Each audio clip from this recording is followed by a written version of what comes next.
Paano gamitin ang spin sa automatic washing machine? Ilagay yung damit sa loob, then sarado. On ang power. Then select cotton. Tapos kailangan natin na kunin natin yung wash at saka rinse. Dito tayo sa wash, pindutin natin ng 4 times. 1, 2, 3, 4. Tapos ito naman, kukunin natin yung rinse. Pindutin natin ng 3 times. 1, 2, 3. So, yun na ang naiwan yung spin. So, 12 minutes siya matatapos. Then start.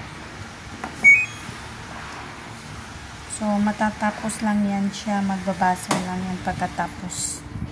Then,